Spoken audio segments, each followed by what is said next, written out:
Hello, everybody, and welcome to our live coverage of the Warsaw Security Forum this year. My name is Don Arleth. And I'm Klaudia Czerwińska. That's right. We've been here all day. We've been talking to a whole host of guests. We've heard lots of different commentary on lots of different subjects. So, Claudia, I'm going to ask you the first question here, and that is, based on all the people that you've talked to today, what is one thing in particular that sticks out in your mind? I know that you, Don, like to ask difficult questions, but this one is definitely difficult because, as you mentioned, we had a flurry of very interesting guests here today from varying degrees, from cybersecurity to armament, for example. And one thing that really stuck out for me was during one of the interviews with Michael Johansson, the president and CEO of the Swedish Saab company, specializing in high-tech and defense. And he mentioned that actually other European countries should follow the lead of Poland in terms of, for example, the GDP spending when it comes to defense. And it's a wonderful place, and there is a very close cooperation between Sweden and Poland, especially after Sweden joining the NATO alliance. He pointed out to the situation being a sort of a paradigm shift when it comes to understanding of defense in the European context, but also in Sweden and in Finland, especially after they joined the NATO. So I think that was very interesting, and it was a very good signal, especially seeing how prominent and how successful this first day of the Warsaw Security Forum was so far, and the profile of the guests. It only goes to show that there is some substance behind the words that he said this very morning. So I found that very interesting, that Poland is actually a place that it's sort of taking the lead, so to speak, little by little when it comes to defense. Absolutely. Well, I mean, you can't deny the numbers, right? I mean, Poland's spending so much money and is leading the way, as you mentioned, in terms of GDP per capita here, spending in NATO, buying lots of new systems. Saab's being one of the biggest producers of armaments here in Europe, European producers of armaments. So very interesting indeed. We've heard the common theme. I've also spoken with several people, and of course, they're very impressed with the way Poland is going, especially on the GDP spending per capita as leader of NATO. Now it's the time for us to hear from our guests. So we have a network of reporters that we're also chasing after some of our guests to find out more about what is so particular about the Security Forum. And we also heard from General Molenda, and he spoke about the Polish cyber defense forces within the army. So let's hear what he had to say in more detail. It's a process. So we can say that we have our capabilities, we have our talented experts in-house, and they're doing their best job to reduce the risk that is affiliated with those malicious actors. But it is a process. So of course, we should be aware that the threat level is very high. And so that was a soundbite from General Molenda. And the interesting thing about Polish cyber defense forces within the army is when he mentioned that this is not a 0 to 100 process. It's a gradual process that takes time. That was something that was mentioned by one of my guests earlier today, Artur Kuliński from the Europe, Middle East and Asia team at Google. When we spoke about cybersecurity, he said that this is a lengthy process that takes time. But also what is worth mentioning is the fact that this whole process has to, it has to catch up when it comes to speed, because technology and AI is actually following each other. It's trailing itself very fast. So we have to keep up the pace in order to be able to. Right, very interesting. The benefits that it can provide us, right, versus the threats that it poses to our societies. I mean, obviously, depending on the actor, people can use this for good means, for bad means. So it's definitely going to be with us and play a very prominent role in cybersecurity.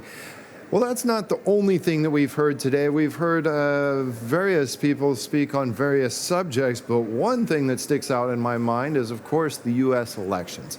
And, it's still kind of a coin toss at this moment. If we look at the polling and we remember the last two elections, polls can be off, but their polls are so tight that really nobody knows who is going to win this election and what effect it's going to have on our part of the world. Of course, a lot of people concerned about Donald Trump and him potentially winning the election. So I think you'll see lots of circles here at the conference talking about this.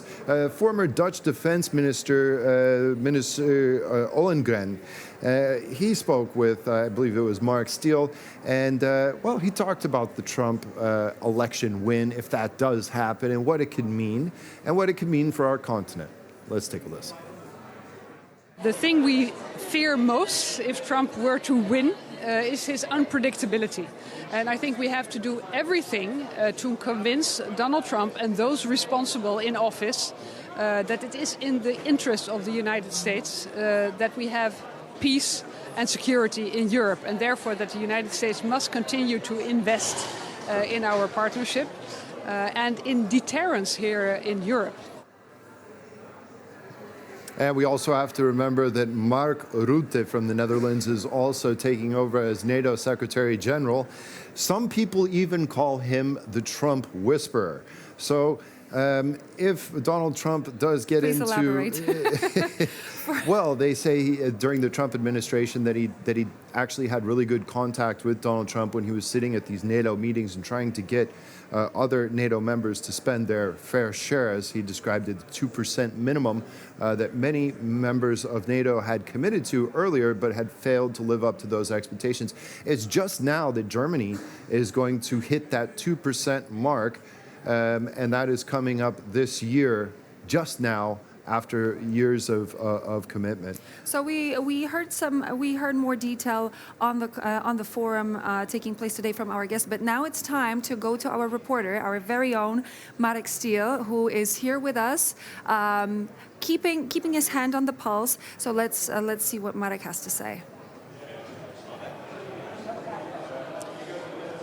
Good evening. Well, it's been a busy day here at the Warsaw Security Forum. Top officials, not only from Poland, but from Poland especially, attended this very forum. We saw two presidents, the president of Georgia, the president of Poland, of course, the prime minister of Kosovo, for instance, many foreign ministers, deputy ministers, but also defense ministers, speaking about the most burning topics. As we know, the hot news today is that Mark Rutte has taken over the post of Secretary General of NATO. The change in the White House was also something being discussed here, and actually Andrzej Duda, the Polish president, who held a speech here around 2 p.m., he spoke about the challenges when it comes to the relations between the United States and the European Union. Let's take a listen to what he had to say about this. More than 1 year ago, we adopted as one of our priorities of our Polish presidency in the first semester of 2025, forging closer ties between the United States and the European Union. According to the slogan, more of the United States in the European Union and more of the European Union in the United States. All these ties, all these bonds, starting with the military ones to the economic, to the political ones, should be systematically made tighter by us. Well, the Polish president also spoke a lot about defense spending. There's been an appeal by him already present in the past, where he has called Polish allies from NATO to spend at least 3% of their GDP on defense. As we know, Poland spends more than 4% this year, but Andrzej Duda's idea is for many of the other states to put that threshold higher from 2 to 3%. Here at the Warsaw Security Forum, we've seen representatives of armaments companies. So security in this part of Europe also relates very closely to defense and defense spending in this regard. What we've spoken to many experts here also about the change on the post of Secretary General of NATO. I spoke to Jacek Siewiera, actually the head of the Polish National Security Bureau. He told me that any such change on such a high position as the Secretary of NATO could bring threats. The same goes For instance, for the November election in the United States, much anticipated, what Jacek Siwiera told me is that change there is inevitable because it will not be the same administration. Kamala Harris's administration will not be the same as Joe Biden's, and so will be Donald Trump's. Back to you guys in the studio. Thank you. And Marek Steele-Zielinski with the update there. And of course, again, going back to what I was previously saying, a lot of discussions on the U.S.-Polish relationship, how that is very strong indeed. But not just that, I mean, U.S. and European relationship, very good. And despite what many people think about these elections, potentially they might not be that rocky after all. Let's hope that's not going to happen. I also found it interesting that we mentioned the GDP spending before, and we also heard that President Duda mentioned that as well. Definitely an important thing to pay attention to as Poland leads when it comes to that GDP spending. And the change in NATO, a big day for Mark Rutte, and a big day for NATO and the future of the relationship within the alliance. Indeed, we'll see if the Trump whisperer still holds. But before we finish, there is also the main edition coming up at 8 p.m. local time CET. And we have the exclusive interview with the president of Georgia, Salome Zubashvili. So please remember to stay tuned at 8 p.m. CET as we'll be bringing you more from the Warsaw Security Forum. That's right, the main edition of World News Tonight. Well, that's it for us for now. Thank you for joining us, and stay with us for more here on TVP World.